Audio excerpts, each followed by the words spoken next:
Is it time to reveal your real magic and become seen, known, and valued?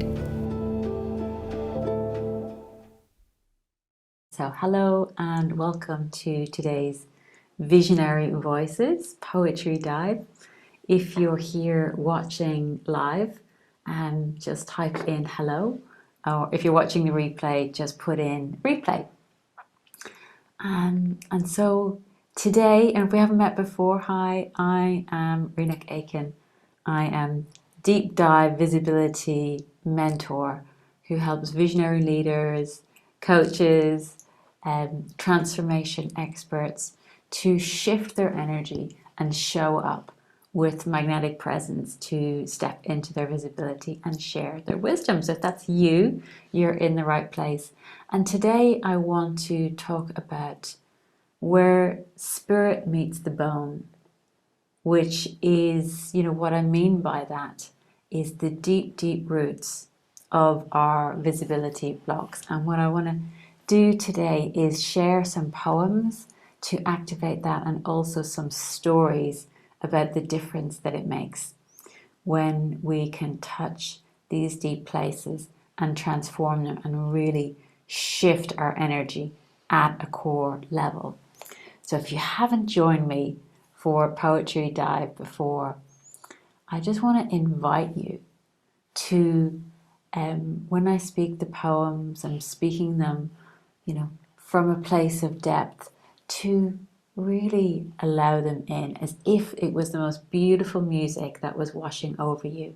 You don't have to make sense of it. You don't have to catch every word. You can just let it wash over you and let it be a vibrational medicine and a transmission to see what that touches and activates in you. So I invite you to shift your energy, to take a moment to breathe and come in deeper into your body, to let go of all the places your attention has been so far today, and just take a moment to really feel the tenderness of your heart, to notice your energy coming down into your belly, to feel your feet on the floor, to just come back in touch with yourself. So I'm going to start with a poem called Compassion by Miller Williams. Have compassion for everyone you meet, even if they don't want it. What seems conceit, bad manners, or cynicism is always a sign of things no ears have heard, no eyes have seen. You do not know what wars are going on down there where the spirit meets the bone. Have compassion for everyone you meet, even if they don't want it. Have compassion for all the parts inside of you, even if they don't want it. What seems conceit, bad manners, or cynicism is always a sign of things no ears have heard, no eyes have seen.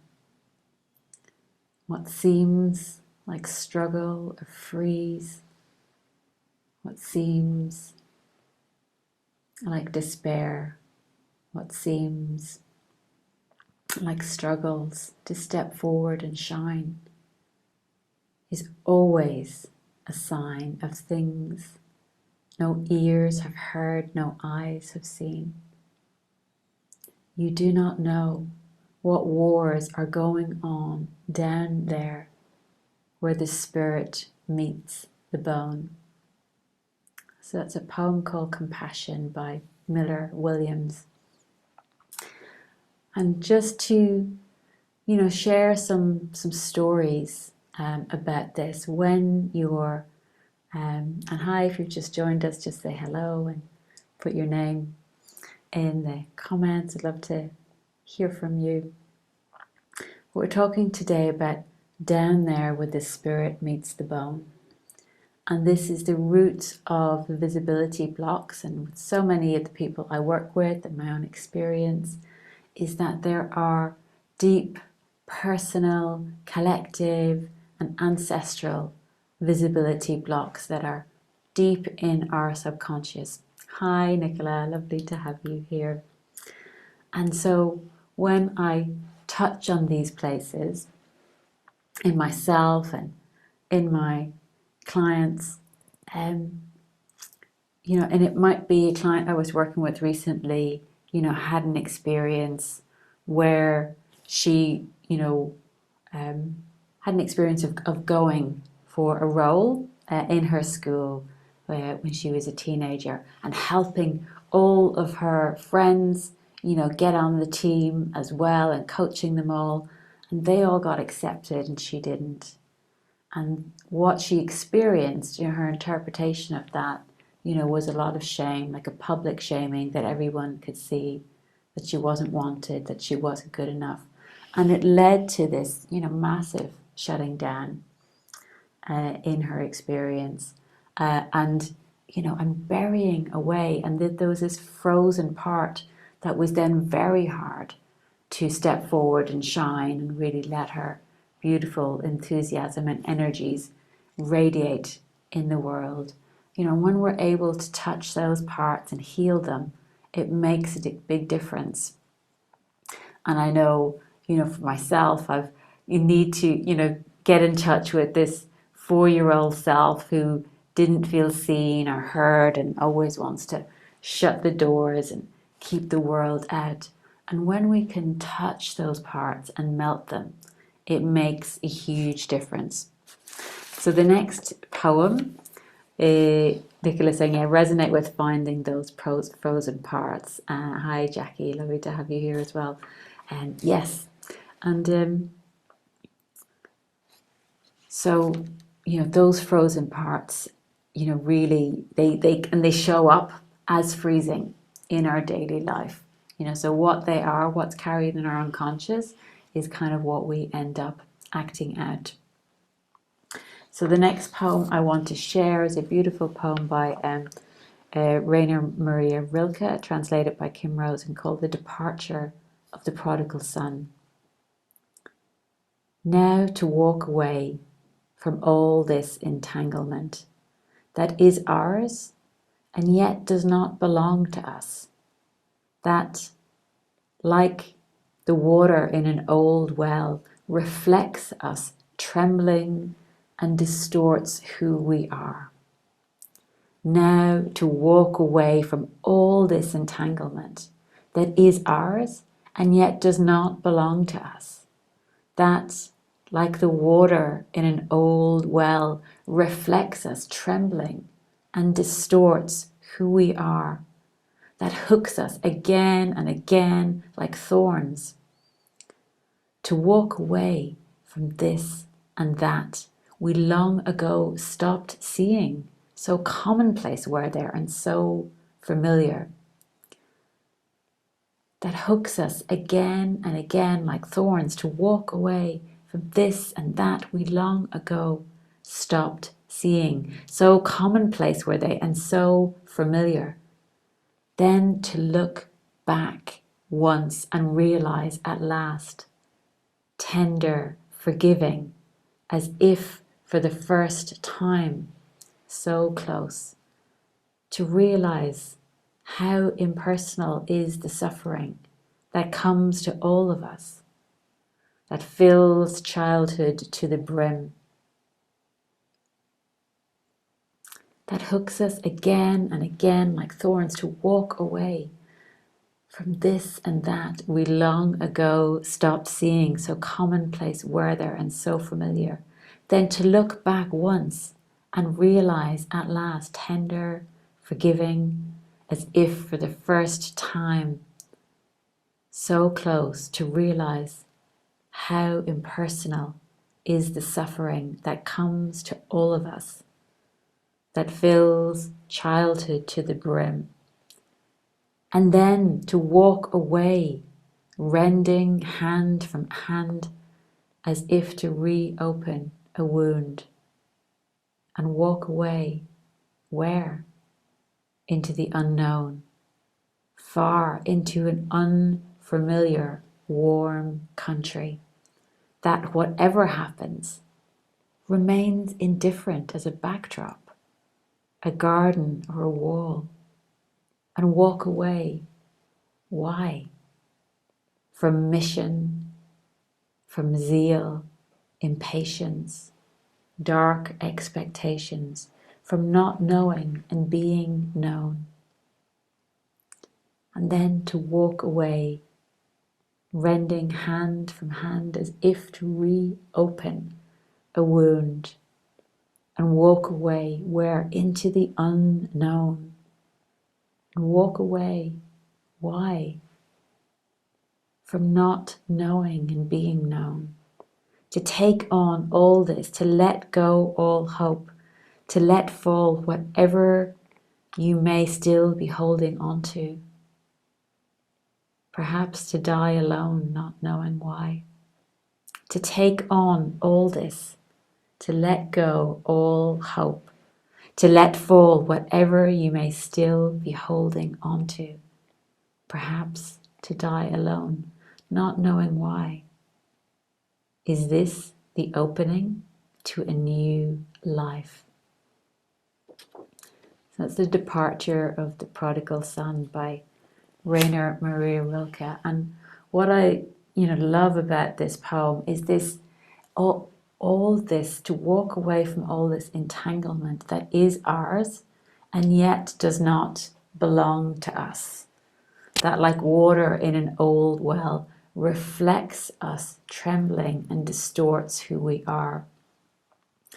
I remember, working with a client who was struggling to show up on Facebook Lives, and she was worried about her family and former corporate colleagues seeing the deep spiritual work she was doing and judging her. And so, we dropped down. It's like going down a lift to where spirit meets the bone.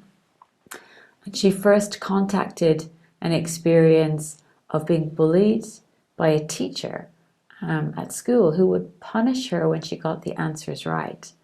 And there was a wound there, but I had a sense of, there's a deeper layer underneath. So I said, okay, what's underneath that? What's even deeper, closer to where spirit meets the bone?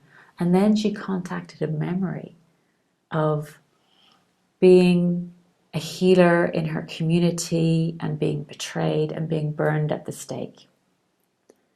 And the trauma of that, wherever that story came from, whether it was a past life, a soul wound, an ancestral wound, something in the collective that so many light workers and wisdom keepers carry. But when we cleared that, when we went down and cleared that trauma, down there where spirit meets the bones, she was fine. Next time I saw her, I said, how did your Facebook Live go? She was, yeah, it's okay. I think next time I'm going to share even more deep stuff.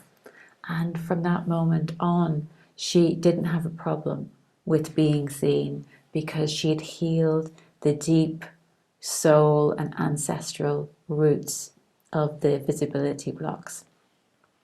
And this comes up time and again whenever we're stepping out in new ways and on new levels. There are parts of us that need holding. And it's not always about fixing them. Sometimes it's just about holding space for them as well. And rather than pushing ourselves past or even getting stuck in, endless healing, we can hold space and have our powerful, loving, healing selves and our tender, vulnerable selves that need holding. Learn how to bring them together and hold space for both. So the last poem I'm going to share is Everything Has a Deep Dream by Rachel Naomi Reming. I've spent many years learning how to fix life. only to discover at the end of the day that life is not broken. There is a hidden seed of greater wholeness in everyone and everything. We serve life best when we water it and befriend it, when we listen before we act. In befriending life, we do not make things happen according to our own design. We uncover something that is already happening in us and around us and create conditions that enable it. I've spent many years learning how to fix life, only to discover at the end of the day that life is not broken. There is a greater seed of hidden wholeness in everyone and everything. We serve life best when we water it and befriend it, when we listen before we act. In befriending life, we do not make things happen according to our own design. We uncover something that is already happening in us and around us and create conditions that enable it. Everything is moving towards its place of wholeness, always struggling against odds. Everything has a deep dream of itself and its fulfillment. Everything is moving towards its place of wholeness, always struggling against odds. Everything has a deep dream of itself and its fulfillment. And I love this as a closing poem today because it really speaks of when we turn towards, what's there in befriending life, rather than pushing past these frozen places, we turn towards them and we actually discover that hidden seed of greater wholeness. When I've discovered both in myself, I turn towards these tender places, these wounded, exiled parts, and hold space for that healing rather than pushing past. I rediscover my magic. I rediscover even make even more sense of why it is that I couldn't push past it, that I needed to turn towards it. And there's clients that I've worked with when we've gone down there where spirit meets the bone.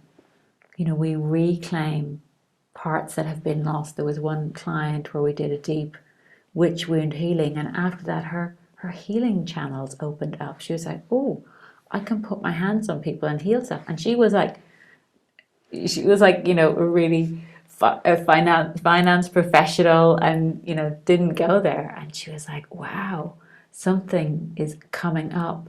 And for other people it would be like, oh, there's this more soulful way of communicating that I need to share. I need to shine this essence in the world to find my people. And they discover kinder and more aligned ways of showing up than they would if they'd pushed past or ignored those deep places that need support. So I'd love to hear from you. What are you resonating with? What frozen parts do you bump up against? What is it that you sense is down there where spirit meets the bone, even if you can't see it, even if it's hidden from view? Often it shows up in our behavior patterns of freezing or holding back or pushing ourselves. It all often shows up in different ways. So I'd love to hear from you, and also invite you to the next round of the Poetry Breakthrough Experience. It's back, and it's going to be here in this group on October the 11th to the 15th. So it's Monday the 11th of October to Friday the 15th of October. So I'd love to welcome you into the Poetry Breakthrough Experience. And on day 3 of the Poetry Breakthrough Experience, we're going to be going in deep into just why visibility is not a mindset issue, and even more into this den there where spirit meets the bone. So join us if you would like a message me for a link, and I'll share that with you. But I'd love to have you register to join us for the Poetry Breakthrough Experience, and let me know, what are you struggling with, or what are you creating? What's the next level that you'd like support with? And I'd love to create content that's relevant for you for that experience. Thank you, and I'll see you again soon.